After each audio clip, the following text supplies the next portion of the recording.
जाती उपवर्गीकरण विरोधामध्ये परिषद घेतली होती.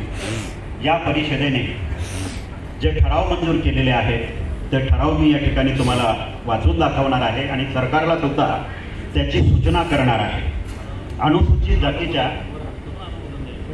मी जे ठराव वाचतोय या ठरावांना ऐकल्याच्या नंतर तुम्ही हात वर करून अनुमोदन द्यायचे. संसदीय लोकशाहीमध्ये आपण राहतोय त्यामुळं अनुमोदन हा अतिशय महत्त्वाचा विषय आहे. अनुसूचित जातीच्या आरक्षणाचे उपवर्गीकरण रद्द करावे.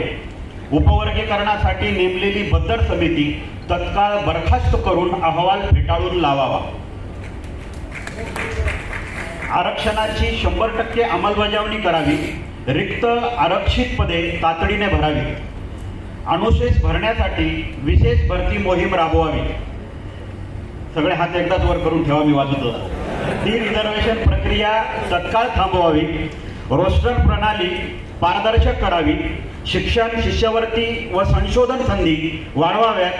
खाजगीकरणामुळे कमी होत असलेले आरक्षण संधीवर नियंत्रण आणावे.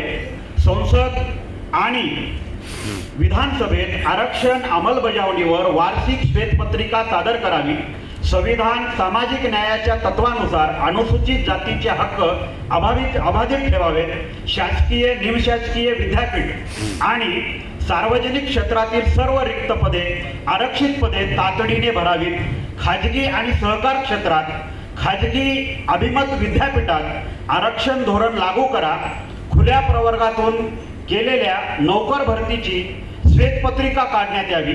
माननीय सर्वोच्च न्यायालयाने 1 ऑगस्ट 2024 रोजी अनुसूचित जातीचे उपवर्गीकरण करणे आणि त्यांना क्रिमिलेअर लावणे याबाबत दिलेला असंविधानिक निर्णय पूर्णपणे रद्द करणारे विधेयक संसदेमध्ये मंजूर करण्यात यावे.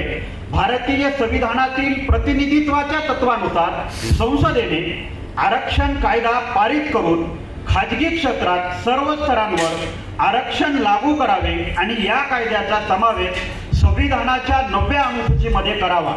घटनात्मक तरतूद आणि आरक्षण कायदा असतानाही महाराष्ट्र शासनाने 7 मे 2021 रोजी बेकायदेशीररित्या शासन निर्णय निर्गमित करून पदोन्नतीतले बंद केलेले आरक्षण तात्काळ सुरू करावे. शासकीय आणि सार्वजनिक सेवा, उद्योगांचे खाजगीकरण आणि ठेकेदारी पद्धती बंद करावी. शिक्षण हा क्षेत्राचे राष्ट्रीयकरण करून जे की पासून ते पीजी पर्यंत, केजी पासून ते पीजी पर्यंत प्रत्येक विद्यार्थ्याच्या मोफत शिक्षणाची जबाबदारी शासनाने घ्यावी. राज्य शासनातील सर्व प्रकारची भरती प्रक्रिया महाराष्ट्र लोकसेवा आयोगामार्फत करण्यात यावी. असे ठराव आजच्या या परिषदेमध्ये आदरणीय सरसेनानी आनंदराव आंबेडकर साहेब यांच्या अध्यक्षतेखाली मांडण्यात आलेले आहेत. या ठरावांना आपणा सर्वांना सहमती द्यायची आहे. जय भीम, नमो बुद्धाय, जय भारत.